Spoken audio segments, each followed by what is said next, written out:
Адашпасам 5-6 ай мурун болуш керек эле. Мен бир тууган байкем жана башка туугандар менен кошулуп бир жерде строительный объектте иштешип, электромонтажын жасап, ошол жерден момундай кабелдер, электрический проводдор, ар кандай эмелер ашып калган болчу. Эми кандай ашып калат? Отходдорду бүт бардыгын чогултуп, ушундай 2 мешок алып чогултуп коюшкан экен. Анан мен такси өтүп жүргөн болчумун ал убакытта. Анан мени чакырып калышып, ошол багажыма чыдап коюп, анан балконго алып келип койгом. Арадан убакыт өттү, алар да тапшырбады, убакыт өттү, алар кетип калышты Кыргызстанга. Анан азыр ошол меттер балкондо жатат, анан мен алып, арчып, тазалап, сатып көрөйүн, канча акча болот. Негизи арчыган стойтпи, не стойтпи, ошондой бир көрөйүн деп атам.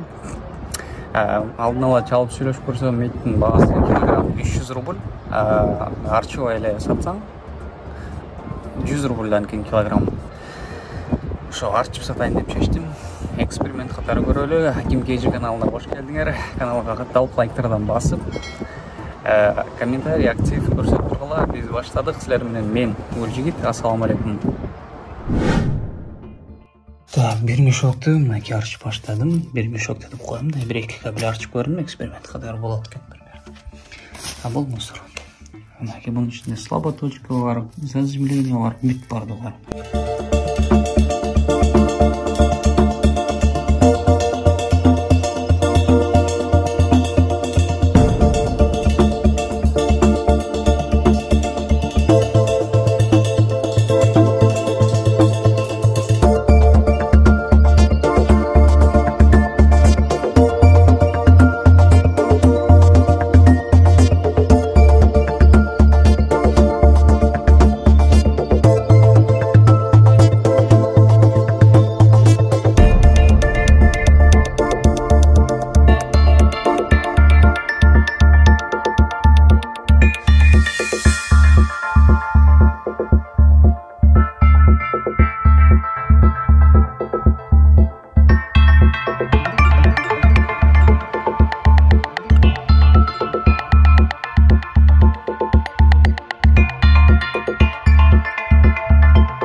Али эч канча тазалай элекмин, бирок мен уже неге баштадым эке деп ойлонуп калыптырмын.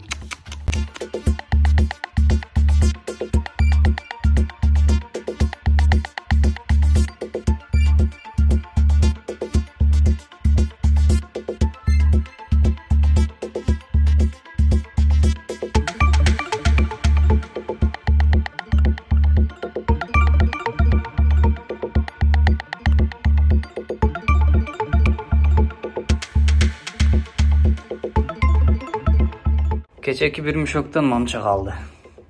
Буйруса аз калды. Общий мынакей мусор примерно жарым мешок болуп калды. Бул пустой мынакей. Кече арчып тазалап аткан жерден достор чакырып калышты, кел аш жейбиз. Аш фирменный, аш московский депчи. Анан күндө эле чогулуп ийбиз кел дегенден жумуштап кеттим. Анан бүгүн эртемен ойгонуп, кайра улантып мынакей. Ушунчага жетти. Бир мешокты бүткөнгө аз калды мынакей. Могуну азыр арчып тазалап, бул жака салам. Бүттү ошону менен. Короче, лайк, подписка, актив болушунча комментарий жаза кеткиле.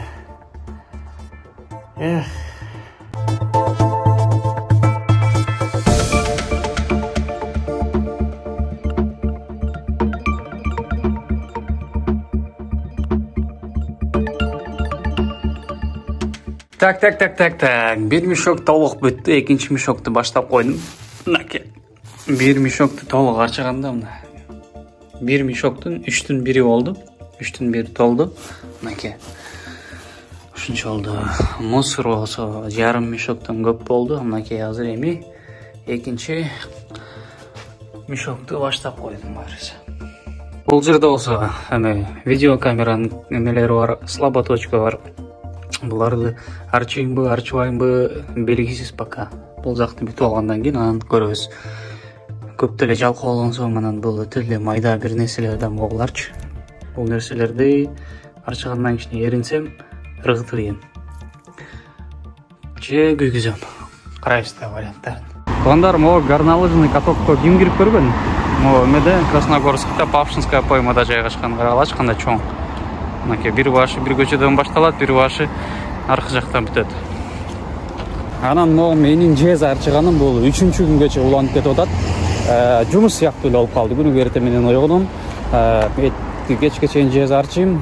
Кечинде ошол эле жерде бир бурчка жыйнап коюп, матрасты тарсып аударып туруп, уктайм жатып алып. Эртең менен кайра ошол акыбал. Аз калды буюрса. Бир уктап бүтүрүп, баштагандан кийин бүтүрүп коеюн деп атам. Анан могу эме боюнча таксиге кеде ар бир видеороликтин астына жазып атасыңар да. Мен сага машина берип тура алам, комфорт эконом депчи. Достор, онда калды. Агайын эже бир туугандар. Машина эгерде чындап эле ким частник болуп туруп арендага берип тура алам десе, комментарийга жөн эле жазып койгой, бирок байланыш номер телефону менен кошо жазып койгула, чтобы мен чалып мындай сүйлөшкөндөй. Ошол. Ушул жерге чейин видеону көргөн болсоңор, азаматсыңар дагы көрүп тургула, аз калды окшойт берсе. Анан көпчүлүгү сурашат да, эмнеге тартасың, эмне менен монтаж кыласың, обработка видеолорун депчи.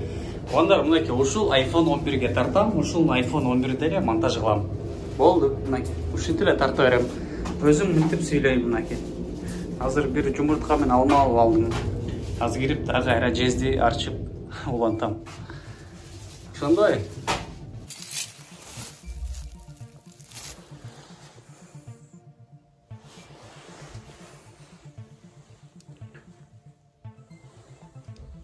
Буюрса толук арчып бүттүм мынакей.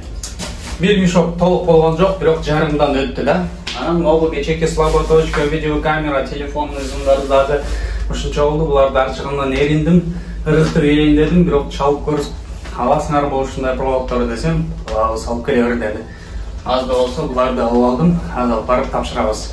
Канча акча болот, анда айтып берем азыр. Жолго чыктык, буюрса.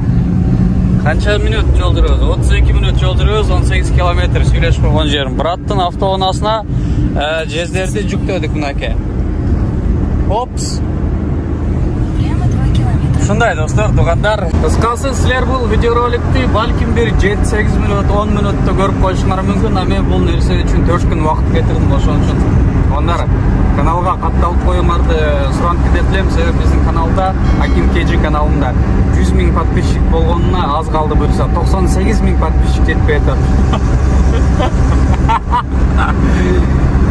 100 000 кыла коелу достор, туугандар. Жезди тапшырып чыктык. 9 килограмм болду, 490 рубльдан алышты. Негизи чалганда 500 деген болчу, келсем, бунун светоизменёнка экен, толук турдуу мет эмес экен деп эметишти. Хорошо дедим, 10 рубльга калды ак. 490-дан 9 килограмм 4400 рубль болду. Так. Бир кислоботочка, майда чүдө провод дегендерим аны алышпайт экен. Анын арчый албайбыз деп коюшту. Чистить трудно деди. Тем более бул мет эмес деди. Анан кандай мет эмес? Мен көзүмчө алып туруп, грелка менен күйгүздү, арчыды. Тест кылып көрсөтүп берди, бул мет эмес экен. Хорошо деди.